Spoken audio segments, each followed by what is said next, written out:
Getting started. Well, welcome everyone to Red Planet Live. I am your host, Ashton Zeth. I am thrilled to be hosting the Mars Society's podcast and leading the conversation about human exploration of the universe and the future settlement of Mars. As a longtime space enthusiast, I am passionate about STEM education and making humanity an interplanetary species. Thank you everybody for joining us today and supporting the Red Planet Live. Now, today we have a very special guest, special woman, somebody that I look up to, and I have been so excited about this conversation, telling anybody and everybody that I know. With me today is Emily Calandrelli, a renowned science communicator, Emmy-nominated host, and advocate for STEM education. With a master's degree in aeronautics and astronautics from MIT, she combines her academic background with her entertainment industry experience to make complex scientific concepts accessible to all. And as an advocate for diversity and inclusivity in STEM, Emily actively promotes equitable environments and encourages underrepresented groups to pursue careers in science. Her passion, expertise, and advocacy makes her a driving force in shaping the future of STEM education. Emily, welcome to the podcast. Thank you so much for being here. Yeah, thank you for having me. So excited about this. And I just have to say, quickly, I am rocking the Space Gal t-shirt. Everybody check it out. Go to Emily's website, thespacegal.com. Emily, I have to tell you a quick story before we dive in. In April, I went on my bachelorette trip to Florida with my girlfriends, and me being me, wanted to go to the Kennedy Space Center. And so, of course, I had to wear my Space Gal shirt, which I had ordered before I even knew we were going to be having today's conversation. And so it was so cool to be there at the Kennedy Space Center, rocking my shirt. I was like, I hope people know, if they get it, they know who I'm repping here. And I love it. I love that you go to one of the nerdy capitals of the world for your bachelorette party, like as one does on a bachelorette party. Right. Yeah. And all my friends knew, like, this is totally her jam. So they were good sports about it.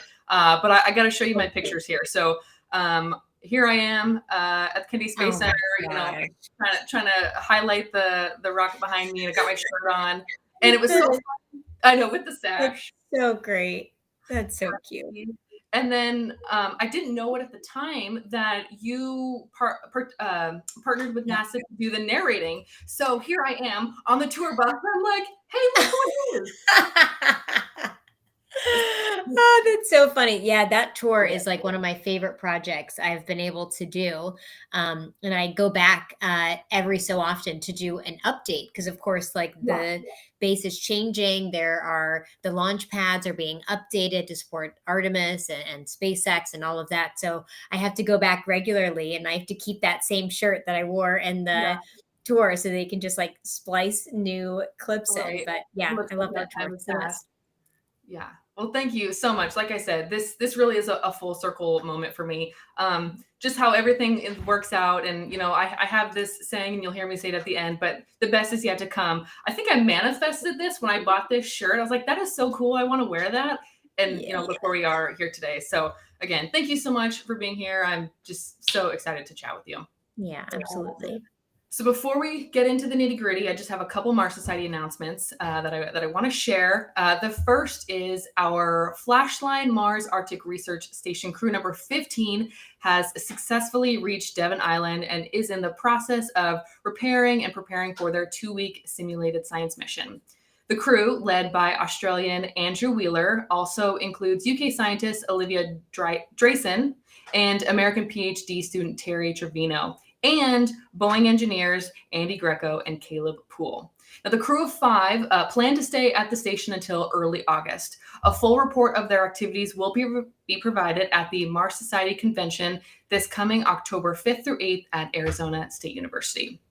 And there we go. We got a picture of the crew there, just landed and getting ready for their mission. The second announcement that I have is, again, we talked about this before, but a reminder, the Mars Society is currently conducting our 2nd annual International Mission to Mars Engineering Design Competition. The 5-week program offers high school students from around the world the opportunity to work together to design a human mission to Mars, which they then must present and defend their design in a debate round. The lectures provided to the students are publicly available on the Mars Society's YouTube channel. For more information, check out marssociety.org. Okay, so Emily, on the podcast, we do a segment called Question of the Day. No right or wrong answer. It's always random. But as I was preparing for today's conversation and thinking about, getting to Mars and what that means, and I was just thinking, wouldn't it be so nice if we could just get there so much faster? If it didn't take us, at least 6 months and it wasn't a 2-year round trip, would it be so nice if we could just teleport there and use some sort of technology to levitate and move everything around? So today's question is based on that thought. Would you rather have the ability to teleport yourself to any location or have telekinetic powers to move objects with your mind? Oh, definitely teleport. I feel like that would be way more useful. Where's the first place you're going? Oh my gosh, Italy every afternoon, probably. Yeah. Every morning for or maybe France. I would just like go to different places at breakfast, lunch, and dinner time. Just a different country. Feeling That's Italian how I would do for lunch. Want some French, cuisine for dinner. Just Yeah, you can go everywhere. I would agree. for food. I Yeah. think about how much time you could save if you weren't, commuting in traffic. You didn't have to fly somewhere. Every work event that you ever go to, if you could just, snap your fingers and be instantly there, how much more convenient that would be. Oh, definitely. There's like not many instances where I'm like, if only I could move that book faster to my hand. Like, not really a problem I'm looking to solve, but like getting to places faster. Oh, that would be lovely. Yeah. And I think just recently you were flying and you might have had a flight delay and it was a whole Yes. complicated process. We like waste so much of our life like in the inefficiencies of travel.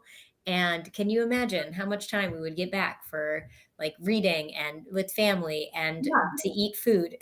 Right. Spending time with your kids, just more Yeah. enjoyment time. No, I'm right there with you. Definitely teleport would be my answer. Mhm. Mhm. All right. Well, I want to maximize as much of our time that we have and jump into the conversation. But I want to remind everybody before we get too far in, put your questions in the chat. If you have something that you're dying to ask Emily, please put it in the chat and I'll be sure to read some of those questions throughout the conversation. But let's jump right in. Again, as I said, I've been doing my research, thinking about this conversation, and I was thinking about your background and your career and your education, and where you started and how you've gotten to this point you're at now. And I read an article in the MIT Technology Review that when you were starting to apply to colleges, you compiled a list of typical salaries for every major, and you chose engineering because it paid the most. Oh yeah. When you I think there are a lot of people who tend to have like, especially in my field, a lot of my peers have these like beautiful, inspiring stories of their parents bringing them to a rocket launch or they went to space camp. Like I had none of that. I knew no scientists or engineers. Like my dad grew up in poverty and he worked his way to bring my family where I grew up to middle class. And I had that like make yourself like bring yourself to a better position legacy in the back of my mind. And so my sights were only set on salary and I was just so practical. There was no inspiration behind it at first. And that's how I chose engineering. But then once I got in and I learned about the Vomit Comet and I learned about NASA and I learned about like all of these research and discovery opportunities and internship opportunities, I was like, wait, I think I love this. And it just became like a slow obsession that I started to push on like every other person I met. Like, did you know that this is really cool? Yeah. And they pay you to do it. Like it's a yes and like, yes, you get a good paying job, which is what I cared about.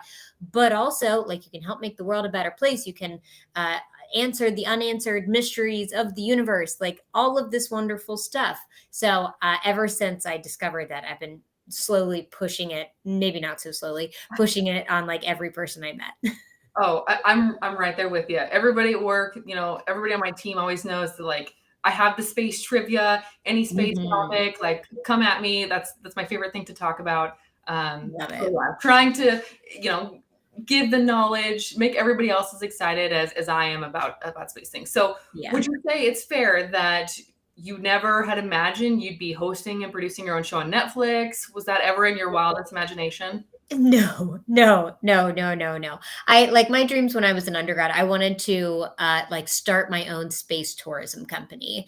I had and my undergrad was gosh, like 15 plus years ago now. And so my dreams of commercial space started really early. Mhm. I like was so excited about the tourism market. I was so excited about the privatization of space Yeah. exploration and how NASA could partner with private companies. I actually, when I was like a junior in college, I had to write a policy proposal on how to improve NASA. And my policy proposal was that NASA work with private companies to bring non professional NASA astronauts to the Yeah. International Space Station, people who would be willing to pay to go to the International Space Station. I was like, this solves a few problems. It helps like give NASA more budget or allow them to free up budget for other things. And Mhm. two, it can help garner public support because we can see these people that we feel a connection to, whether it be in art or music or politics or whatever it be. Go to the space station and report back to us. Yeah. And I thought it was such a fun idea. And then fast forward 15 years from now, we see that happening now. Yeah, you nailed it. That was something I absolutely wanted to ask you. But before we get specifically to the commercialization of space, you had you mentioned about artists and various people that are not the traditional type of astronaut. Somebody like myself, I love space, I love science, but I didn't graduate with a STEM degree, so I feel like my education is a little bit lacking. But I'm eager to learn, expand my understanding of engineering, aeronautics, chemistry, etc. As a science communicator, do you have any recommendations for like courses, programs, or specific websites that somebody like myself could further my education? Right. Yeah. And I wouldn't say your education is lacking. I would say you're just focused on perhaps a different aspect of the world that could bring unique perspectives to the space industry. Because I love it when people have a passion for science, but they also have um, other interests and capabilities and creative talents. Because when you combine those two things together, you can create something really unique like this webcast, for example, that a traditional scientist or engineer like wouldn't think to create. And by doing so, you create something that welcomes more people, like you cast a wider net of making it more welcoming to more people and attracting a different type of audience to space exploration that wouldn't traditionally see themselves in it.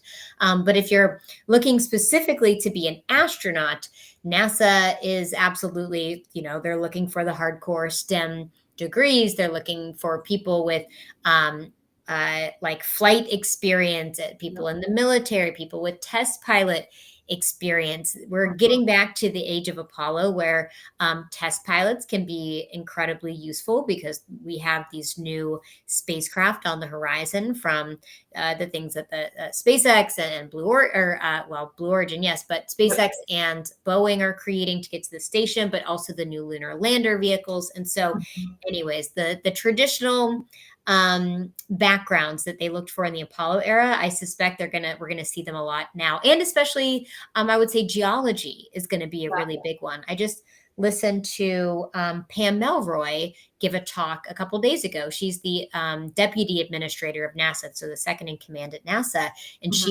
her background's in geology, so perhaps this is why she leaned into it. But she was saying how oh wait, no, maybe it's not.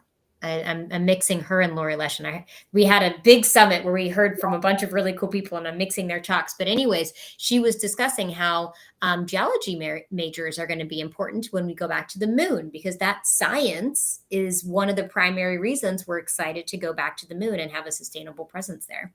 Yeah, 100%. And admittedly, geology, that course in college was always so much fun. And like I said, not feeling like I have that technical degree that gives me that prerequisite to know what I'm talking about in terms of science. Just the other day, I was trying to remember. Okay, we got igneous, sedimentary, like metamorphic. Need to remember the various types of rocks. So always trying to Yeah. stay on top of this. It's been so long since I was in school, but trying to stay fresh and that it's relevant, and I actually, like I said, know what I'm talking about. But you hit on something about the traditional, test pilot point that I had a question on. So right now we're seeing the expansion of the commercial space industry. That traditional profile of an astronaut has somewhat shifted from the military test pilot to include, experts in various fields, citizen scientists, and even individuals who are able to buy tickets aboard, flights such as New Shepard, Virgin Galactic. You kind of already answered it and you touched on it, but do you see that as a benefit to the industry? And will we see you aboard a rocket anytime soon? Oh my gosh. Yeah. I mean, I've been like trying to get on a flight with Blue Origin since they announced it. I just need to have a few more years of saving some money, perhaps. But yeah, I think it's a very exciting thing to see this. There are analogies that people often use in this scenario. The most popular one being how computers, when they were first introduced, they were as big as a room and they were so incredibly expensive that only the wealthy could afford them, like government agencies and the wealthy. But you needed that early adopter of the really rich person to be able to sustain the market long enough so that they could innovate further and bring down the costs so that other people would be able to afford a personal laptop.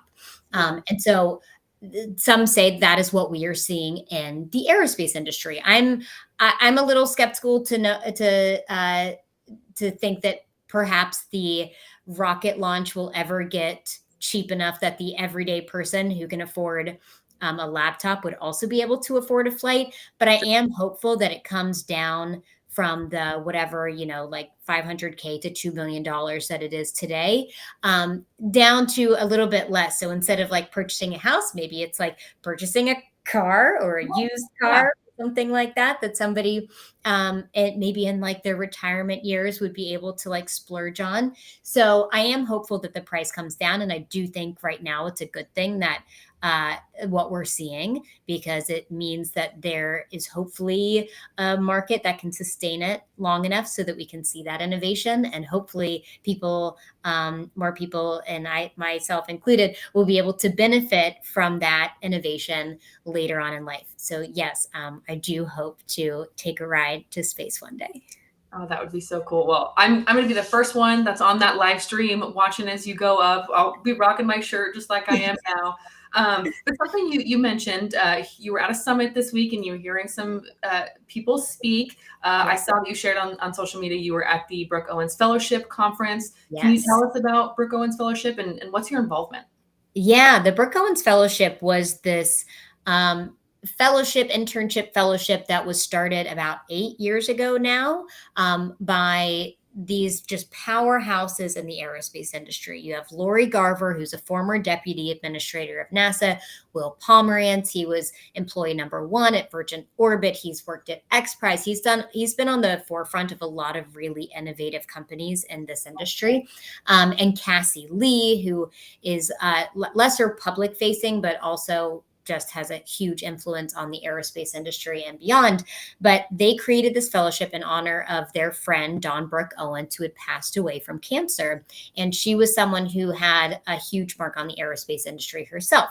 And so what it involves is it's for women and gender minorities and undergrad who want to work in the aerospace industry. And we get like 1,000 applications worldwide a year, and we can only select 40 to 50 students. And we match them with interviews from the top aerospace companies. And so they have the opportunity to have a paid internship. They get executive mentorship, and they do the summer summit, which we just came back from, which is like no other conference that you will ever go to. We refer to it as like a professional conference with heart. It's a professional organization with heart. And so there's a lot of dancing, there's slam poetry. Like, it's just absolutely lovely. We were painting a lot. Like, it is super fun. And so anyways, it's a fellowship I feel really passionate about. I've been volunteering with it from its get-go. And 3 years ago now, I believe, maybe a little under that, they asked me to be part of the 5-member executive team. So I've been helping run it for the last 3 years. And it's just been, it's a wonderful thing in this industry to help provide women and gender minorities a network and a friendship and a community in this predominantly male dominated field. So yeah, it's really great. Yeah, it looked like so much fun. I was, as I was watching those videos and you're doing like the arm tunnel, it kind of reminded me of summer camp. Like, I'm so 100%.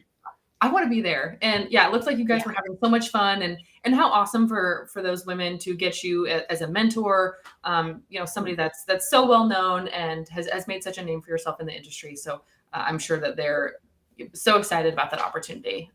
Really cool, and that you give back your time like that to help others that want to get involved in the industry. So yeah, that's really cool.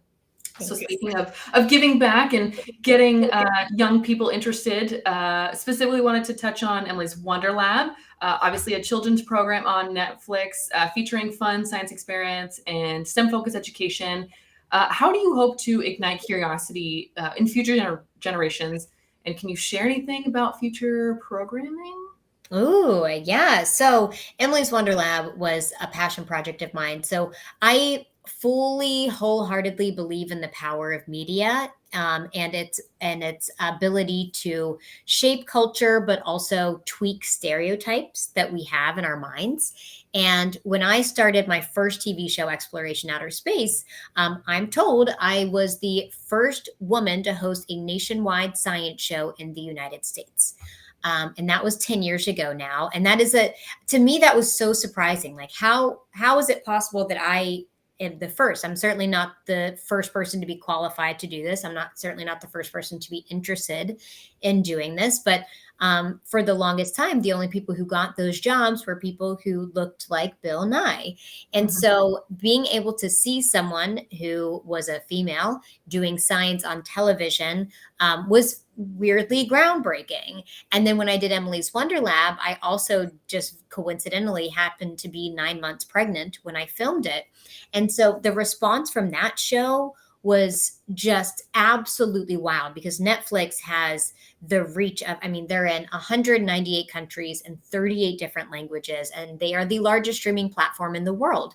And I got responses from people all over the world talking about how this is changing in real time their children and what they want to be when they grow up. Their little girls are now talking about how they want to become a scientist, because being a scientist feels fun and can be girly. And there were homework assignments called the Draw a Scientist. It's called the Draw Scientist test. This is a very famous test that's been around since the 80s.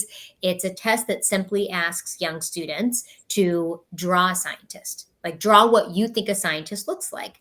And for the longest time, 90%, more than 90% of the drawings were men. The girls and the boys would draw white men with like crazy Einstein looking hair and a white lab coat. And those numbers have gotten slightly better over the years, but a few people sent me their Draw a Scientist tests. And one that stood out in my mind was from a family with a son named Gavin. And the picture that he drew when he was asked to draw a scientist was me from Emily's Wonder Lab. And not just me, but pregnant me. He drew like a big old belly in the what a scientist looks like. And it's like, that's what he thinks a scientist looks like. And how monumental is that? Because it's important for little girls to see women in science roles when they grow up, but it's just as important that little boys see that too, because that changes the way that they see their peers and the women throughout their life. And that project to me so far has been one of the most influential things I feel like I've done. And I'm trying to continue to pull on that thread. So in the background of all the work that I do, I have a running list of pitches and TV shows that I'm constantly meeting with producers about and pitching to networks and platforms. And it's like such a grind, because for like 50 pitches, one might land. And so you just have to like be in the game, because most of these networks, they're so used to still even today hiring men to host the science shows. It feels so unnatural for them to see a woman and have them be placed in a analytical, scientific, critically thinking role. And so all of these things that I audition for other shows, it's always the guy that gets the critical thinker scientist role. So we're fighting against that stereotype that even Hollywood still has today. Yeah, yeah, absolutely. You know, I have to say, my own boss, like I said before, I work for a tech company, and her daughter watches your show. And so a year ago, when I came onto the team that I'm on now, talking about science and all the things and the space, enthusiast stuff that I'm interested in, and she mentioned you specifically. So again, just full circle moment that we're here today having this conversation. It was meant to be for us to land here, but yeah, even at such a local level, people that I know, students, young kids, young girls, are watching your show, and it's making an impact. And Genevieve, she likes doing science experiments, and specifically things with geology. So yeah, it is really cool to see that. So fun. So close to home. Well, I wonder, it's just recent, but the new actor and writer strike, have you felt the impact of that yet? I mean, I know it just happened, but you're in the process of pitching these ideas and shows. Have you felt it yet? I wish that I could feel the impact of that, because I'm not currently on any SAG shows. And so Emily's Wonder Lab was a SAG show. I'm in SAG myself. And so if that were still running, then I would feel the effects of that. And so like, obviously support everybody on strike. And I'm like watching the rules to make sure that I don't go against anything that they are telling people not to do to be in support of them. And so huge supporter of it. And I think the one thing that it's going to impact is that networks right now just don't want to hear any pitches, because they don't know how this is going to land. They don't know what their budgets are going to look like later. And this is kind of the double-edged sword of things, is that they have a library of content that they can just rehash and reuse, and they can sort of wait us out, which is really unfortunate, because they don't necessarily need to make a lot of new stuff right now, because they have this huge backup library that they can continue to use, including Emily's Wonder Lab, which is still performing well on the Netflix platform. People are still finding it every day. So I think if anything, it's just gonna like stall any progress that could be made. And so hopefully the studios will listen to the actors and writers, so that the people who are actors and writers can make a living wage. Absolutely. No, it's good to hear your perspective on that. I was curious. But like you said, I mean, they have so much content that's already there, this library that they can lean on. Streaming services is not going to come to a halt, next week, and can't continue. So like you said, they might be holding out for a while.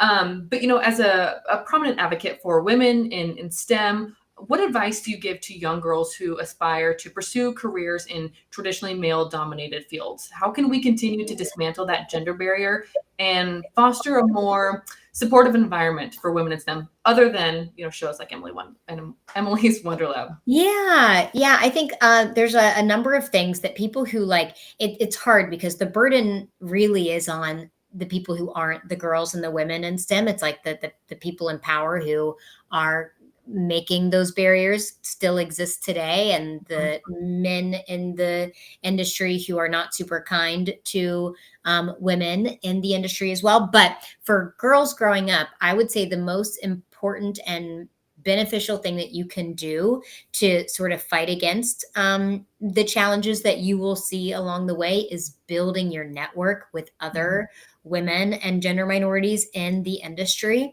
Because in any male dominated industry, especially aerospace, that is, how do they say it? Pale, male, and stale. That is an old boys network from which opportunities and advice and promotions and friendship flow through. And a lot of times it's not nefarious. Nobody's doing it to intentionally be mean. It's just that when you have a job opening, you're like, oh, I have a buddy from my frat who I loved working with. I'll tell him to apply to the job. Yeah. And that just happens over and over and over and over and over again, so that it's this cyclical problem. And so what you can do to sort of combat that is to have your own network where you can share ideas and advice and jobs and just have a friendship so that you can have somebody to talk to who understands what you're going through in the industry. And that network can start as early as K through 12 with Girl Scouts or with Girls Who Code or Black Girls Code or robotics teams or whatever these organizations that you have at your disposal. They can be really helpful in building that network early on. Yeah, absolutely. I know exactly what you mean with that. You know, you're thinking of an open position. Oh, I'm going to refer my frat bro. It's that unconscious bias. Maybe you don't even Yeah. think about it. You're not intentionally, oh, I'm going to exclude the women and I'm only going to nominate men. Right. But yeah, you picture that's the right type of person to fill that role. In those male dominated roles, I'm curious, do you ever feel imposter syndrome? How do you tackle that feeling if you do experience it? Yeah, I certainly did when I was younger in my career. I think that there were times where I just was less sure of myself. I thought that being different was somehow a weakness in that arena. But now that I've gotten older, and I'm sure I still experience it from time to time, but I have learned to view my differences as my strengths, as the reason why I should be speaking up in the room, because I perhaps see the problem a little bit differently than people who haven't had the same challenges and experiences and background as myself. And whether that be like my difference being I'm the youngest person in the room, or the difference being I'm the only one from rural America, or the difference being I'm the only woman in the room, whatever it could be, like that uniqueness, that difference in perspective is your superpower. Because innovation, whether it be in like storytelling and creativity or science and technology, that difference of ideas and opinions and approaches to a solution, that is what affects innovation. Time and time again, we've seen when you have diversity of thought and opinion, it improves innovation and the bottom line. And so when you are uniquely different in any way, that is your value, that is your superpower, among all the other things that you can bring to the table. Yeah. Man, you got me fired up. I'm ready to walk into some room and like, I got ideas, listen I to got me. ideas. Give me the mic. Exactly. Well, I see we have a ton of questions from audience. I want to try to get through some of those. I see a question from David. It says, what's the age that produces, oh, sorry, let me scroll real quick. What is the age that produces the most influence on girls to go into STEM subjects? And what was the most inspiring memory or movie that you can recall? Yeah, I have to look at the study again. There's a few studies that talk about how there's a drop off of all kids of people interested in science and space. I want to say around like middle school, but there's a larger drop off with girls, like a significantly larger drop off with girls, and that is about the time when people suspect we get these stereotypes in our mind about who science is really for. Because all kids love space when they're little. Like they love space and they love dinosaurs. That is like a universal interest. But Mhm. at some point along the way, we infuse this idea that space is really for guys. It's really for boys. And so I would say one of the most influential ages is the age that like a range of ages that I really like to focus on, which is ages 6 to 10. And so all of my books and Emily's Wonder Lab, those are for kids ages 6 to 10. And that's really focusing on that, like we call it bridge demographic. And so, yeah, so that's an age that I think we can really impose, like role models in STEM for these kids. And then let me read this question. What is the most science inspiring memory or movie that you can recall? Oh my goodness. Let's see, movie. I loved Contact. Contact is Yeah. great. That's a Oh, I just watched it not too long classic. ago. Yeah, love it. That's a classic. But to be honest, like I don't spend a lot of my free time watching space movies. I will, but like I like bad space movies. Like I love Armageddon. Like Armageddon is one of my favorite space movies. Mhm. So I'm not someone who is like, well, technically in Interstellar, the blah blah blah. Like I'm never going to be one to criticize a space movie. Like I enjoy them. I think they're fun. So yeah, for me, I am just a general lover of all like science and space movies. Yeah, just want to enjoy the moment, enjoy the Yeah, movie, and not look for all the plot holes, and that's not, right. technically correct. That would never happen. Kind of takes away from the enjoyment. Yeah, like if you want to press a button to remove gravity, go for it. Go for it. Who's to say that in the future there won't be a button where we can remove gravity? Like, I don't know. I'm certainly not going to make a video about how much of a scientific flaw that is because I certainly don't care that much. Yeah, no, I hear you there. I see we've got another question. It says, what type of activities, events, movies, or public figures, celebrities do you think can inspire or motivate women to get into the STEM field? Oh gosh. I mean, it's a whole thing. Like you can do so many different things. Everybody's going to respond to something different, but I think whether it be a book or a movie or a YouTube channel, whatever it is, I think if you can find a way to put somebody who looks like them or has something in common with them in front of them in like a character in a book or a character in a movie or the person doing the YouTube channel or Instagram or TikTok or whatever it is, that's the key is to try to make it look like, oh, that she kind of acts like me, she's Mhm. girly like me, or like she's from West Virginia like me, or whatever it is, that connection that you have with them Mhm. gives them a pathway to seeing themselves in the future. Yeah, yeah, definitely. You kind of hit struck a chord there with me. I wish that, when I was a kid, I had more influence, or I had gotten an opportunity to meet with the astronaut or go to space camp as a kid, because maybe that would have put me on a different trajectory. I loved science. I had, my room had moons and stars on it, and I loved contact, and I had a glow in the Yeah, dark, Orion constellation poster. But I didn't really see that, like you said, as is that's where I fit. I belong. I'm the yeah. type of person that could be in that role. And maybe if I had had that influence at a younger age, I would have, been on my way to being an astronaut. So yeah, I commend the work that you do and trying to inspire that next generation, because it really does make an impact. So appreciate that. I see another question here from Hendrik. It says, I assume you would like to go to space at some point. So would you rather do it on a quick trip up and down Bezos trip, or a week-long SpaceX Dragon mission? Oh, that's kind of a funny question because it's like asking, would you rather have $1 million or $50 million? Like the $50 million one. I want to do the $50 million one. So both ideally, but it's a hard comparison. Maybe if the question was like, if we would you rather do 50 suborbital flights or one orbital flight? And I would probably rather do one orbital flight. I applied for that Inspiration 4 mission that Mhm. was done, funded by Jared Isaacman, Yep. and followed that mission closely. And that looked incredible. Like the crew and the mission and like everything that they did for raising money for St. Jude, like that is the perfect space mission Yeah. in my eyes. And so doing something like that would be my preference.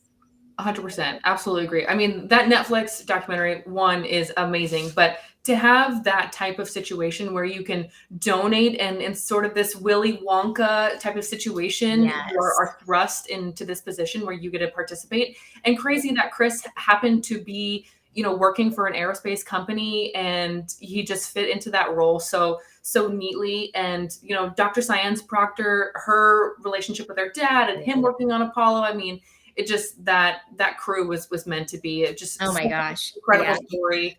Like listening to Haley and Cyan talk about these things, it's like it just sounds like a dream. And I don't know if you've ever watched their interactions together, but they're the most adorable best friends. Yeah, And it's like they're such a powerhouse and so different in so many ways and speak to different audiences. And then they come together and they're even more so of one. And so they picked like the perfect crew for that mission. And I am obsessed with all of them.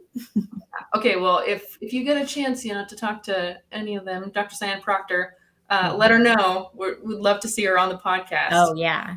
Yeah, that would be incredible. Yeah. I see we have another question here. Let's see, from Marash. Why go to Mars, and how could you answer this question to the public and governments?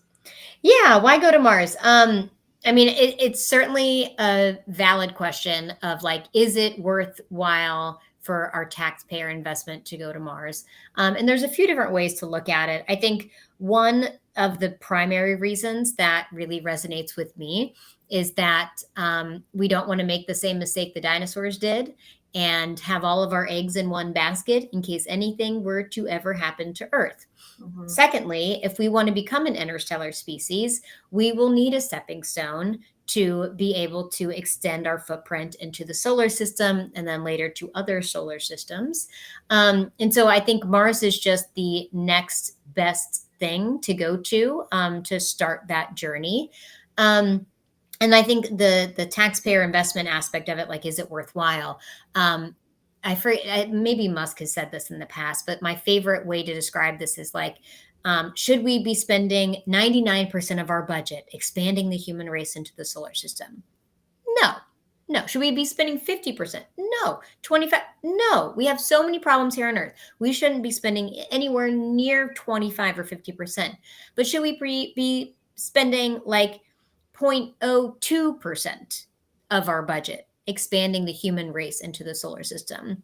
Mhm. Like, maybe that kind of sounds more right. And it's probably even less than that because so much of NASA's budget is Earth observation, managing satellites that study our planet, improving aviation to make it quieter and cleaner, doing science here on Earth, and doing robotic exploration of other planets. That the human aspect of it is a good portion of their budget, but it's not 90% of their budget. I don't even think it's like quite half of the budget. So, anyways, I think that the amount of budget we are spending to expand the human race and to prevent us from ending up like the dinosaurs is currently appropriate.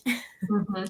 So you mentioned, Mars being that next stepping stone to prevent, something catastrophic that may happen, like the dinosaurs. What about Mars? Its atmosphere, its chemical makeup. What about Mars makes that the right place to go?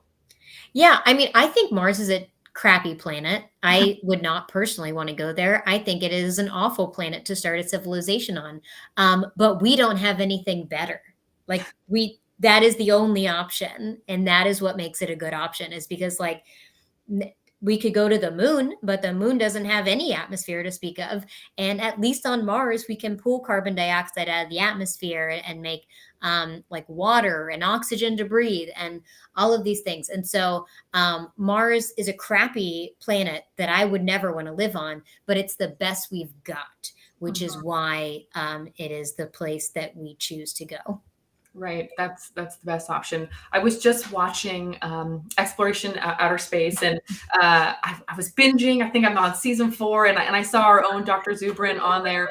So it's really cool to see. You get to interview Dr. Zubrin and various experts as well. But I wanted to know what emerging technologies or scientific advancements do you find the most promising, and how do you think these developments are going to help enable humanity to reach Mars?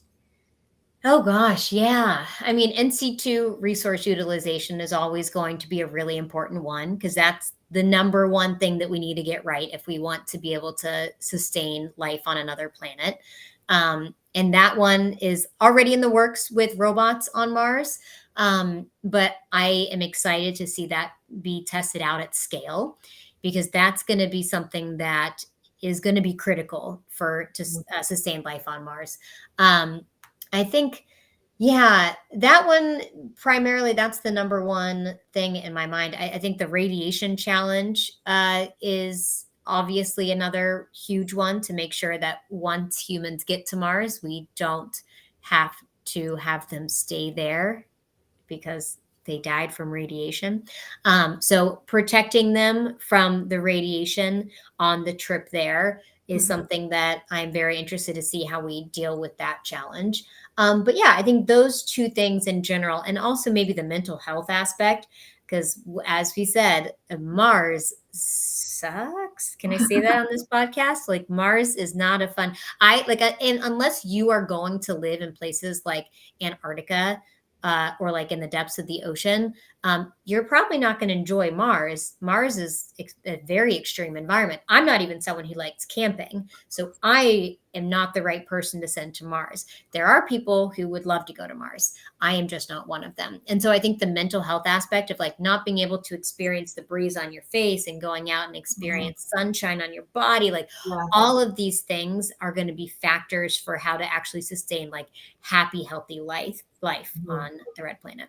Yeah, absolutely. And those experiences that are so innately human, like you said, having wind and sunshine, I mean, those are experiences that you have your entire life. So to be stripped of those would definitely have an impact on your mental health. I was really intrigued by, there's a particular episode where they're talking about 3D printing, specifically in the medical field. I thought that was such an incredible idea, how that could potentially be used, as well as there was the medical conversation about reducing your body temperature so that you go in some sort of like hibernation kind of state to help with the journey there.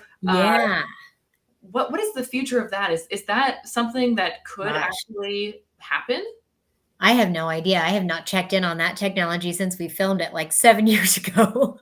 So I genuinely have no idea. It sounds like that technology would be really useful on further trips. Because I think on a 6-month trip, like, I guess maybe if you're really concerned with like food and water and waste, but you would still have to provide some sort of food and water, even if you're in a hibernated state, just less of it. So I don't see that being critically necessary for a trip to Mars. But maybe for like future interstellar trips, that's going to be when that technology comes into play. Yeah, for those deep space trips, we'll do that. Speaking of long duration trips, I specifically, you would cross my mind. I was watching the Goodnight Oppie documentary, and it was so sweet that people were so touched by the story of Opportunity, which was obviously sent to Mars on its 90-day mission, but ended up surviving 15 years. And when Opportunity had tweeted, my battery is getting low, it's getting dark, it struck a chord with the general public that began to mourn its life, even individuals that didn't have anything and weren't involved with the building or keeping it alive. Why do you think people felt such an emotional connection to Opportunity? Man, humans are so weird. I also felt that too. And I'm like, I want to know who wrote that, because that is the most clever way to like connect people to a robot without like a soul. Like how are we collectively crying about this robot we have no connection to? It worked. You got me. Yeah, I got me too. And I think it's so clever because humans relate to human emotion. And this is one of the reasons why when I make TikToks about science, like I do not hide my excitement, and I don't like hide my body movements, and I don't act like a news reporter just like reporting, lecturing the news, because that human connection when we're mad or excited or tearful or whatever it is, or happy, like we find it funny or whatever, that gives us this like it feels like it's a physical connection to something else, and it makes us care. And that like getting people to care is the hardest part of science, the hardest part, because it just feels so like sterile sometimes. And getting a human story behind it is the key to getting people excited and to listen to it. And so humanizing the robot in that way was like chef kiss genius. Yeah, marketing genius there. I mean, yeah, to see people tweeting and they're upset and they're crying and they're mourning the loss of this rover. But I think that's so incredible, and it's going to be important for a lot of reasons. But obviously, getting the general public to support the funding of these programs, if they make that connection with a rover, we can see those missions continue. So yeah, really, very, very much important, and that documentary is so good as well. So for those true. who haven't seen it, give it a watch. I know it's on Prime. Same with Xploration Outer Space, also on Prime. Right. Last month I saw you had posted images of you being on a submarine. Can you tell us about that experience? What were you researching? How long you were there? Oh yeah, it was just a media trip. So every so often, the different organizations like the Navy and the Air Force will invite media to go on like a VIP trip to be able to like show them the technology behind the work that they do and the technology that they use to share with either the news or with their followers. And so I've done similar things in the past where I've worked with the US Air Force to fly in an F-16 fighter jet and like share that experience. And then this one was the Navy showing off what it looks like to live on a submarine. And the subtext behind all of this is that they are trying to recruit people to be submariners. And one of the hardest people that they have a hard time recruiting is women. Women for a long time were not allowed to work on submarines. And so they have a lot of time to make up to try to make them feel excited and comfortable and safe on a submarine. And so they invited me along, and I went on a 30-hour trip, and we spent the night on a submarine. And they showed me probably about 50 or 60% of the ship. There were some parts of the ship that were just classified that I wasn't able to see. Like the nuclear engine, or the nuclear reactor. So it's a nuclear powered submarine, or it's called a nuclear submarine. And what I wasn't sure of is I was like, does this mean that it has nuclear weapons on board? No, it does not mean that. In fact, there's actually a policy that they're debating right now to see whether or not they could allow nuclear weapons on these submarines, because right now they're not allowed. But it's nuclear powered. So they have a nuclear reactor on board that powers this ship. And that's important because it allows the submarine to stay submerged for longer periods of time, months at a time, without having to reemerge for oxygen, for air, for like a diesel generator. And so it was a wild, wild trip. And it was also a few weeks before the submersible news came out, which put the whole trip in a different context. I mean, it wasn't even close to being a similar submarine or a submersible. But I think I probably would have gone in with a different mindset if I had seen the submersible news first, because that was quite scary. But my trip was wonderful. We got to do a lot of different things in the submarine. I'm going to be sharing a video of it soon, in the next, hopefully, month. But yeah, it was pretty crazy. Okay, well, I'm going to look forward to that video. Will that be posted on your new YouTube channel? Yes, on YouTube. Okay, excellent. Trying to get that YouTube channel. Yeah, I think, did you just pass, was it 20,000? Something? Yes, you have done so much research. You were so good at being a host. Yes. And all your stories, I'm always watching. You'll see my likes on there now. Yeah, I'll keep in tabs.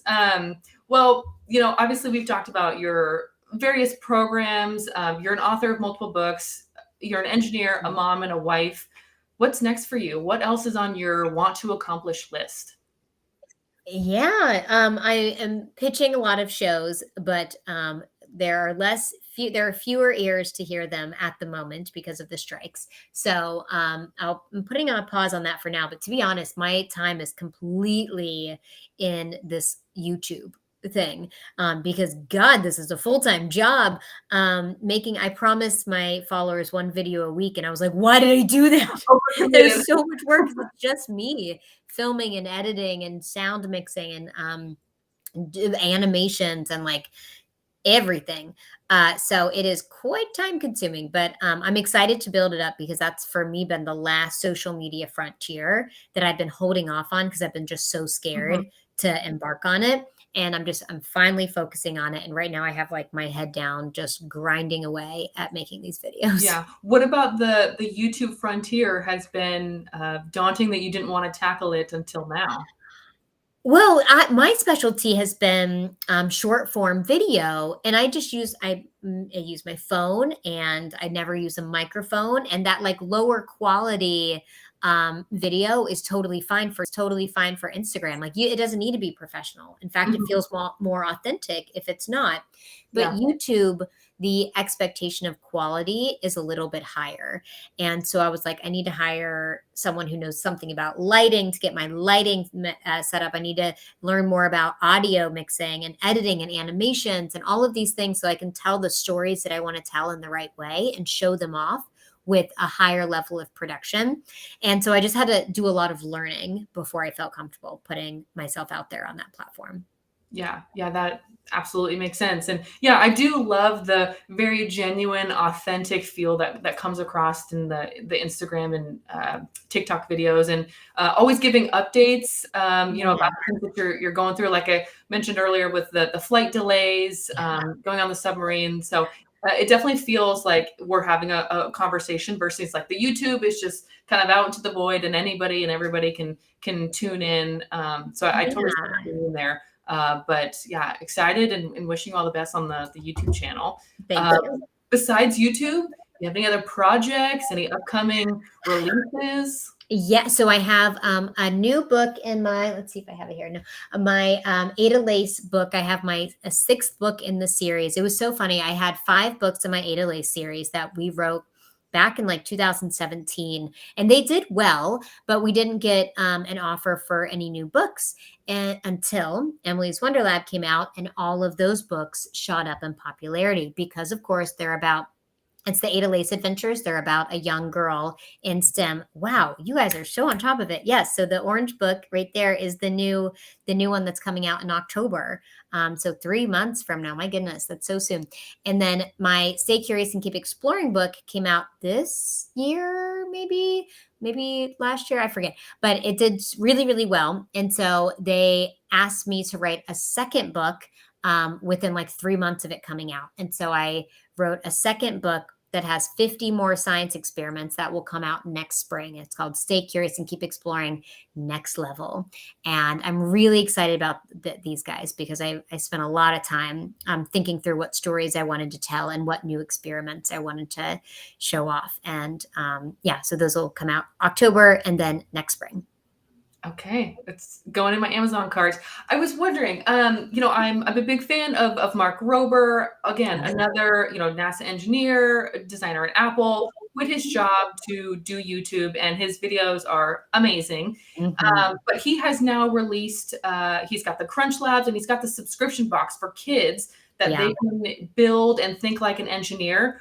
Would you ever do something like that? And something for adults? Because I will sign up. Ooh, I love that idea. Yes, I think I have been working on ideas on that front. The challenge is to be able to get the price point so that it's affordable. You have to really have a following at the level of Mark Rober to be able to just get it to an affordable price point. You have to make a ton of them to be able to get the price down. And like, if I do anything, I want to try to make it as affordable as possible so that the most highest number of people can participate in it. And so creating an affordable box is something that's a priority for me. And I want to wait until I get to the point where I can actually accomplish that.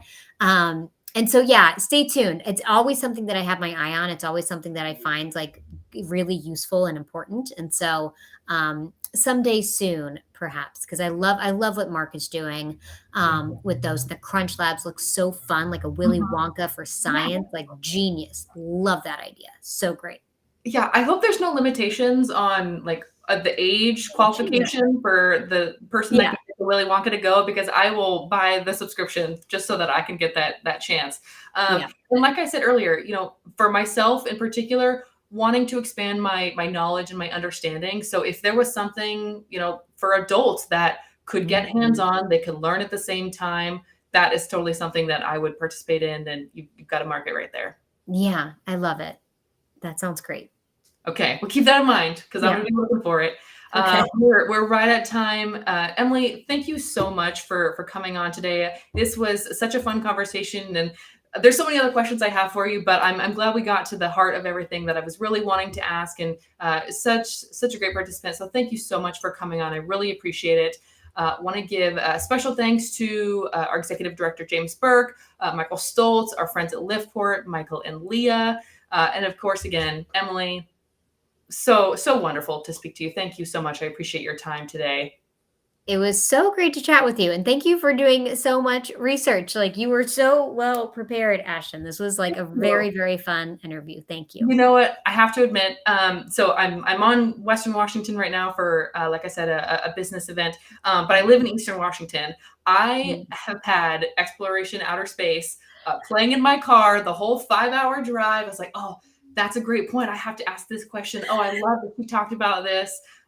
So I That's went so full funny. binge mode, but I had so much fun doing it. I mean, that's the type of stuff that I want to consume on my everyday anyways, even if I wasn't, preparing for this conversation. So I appreciate that you make that content, because I am the type of person that wants to consume it as much as I can all the time. So yeah. Love to hear it.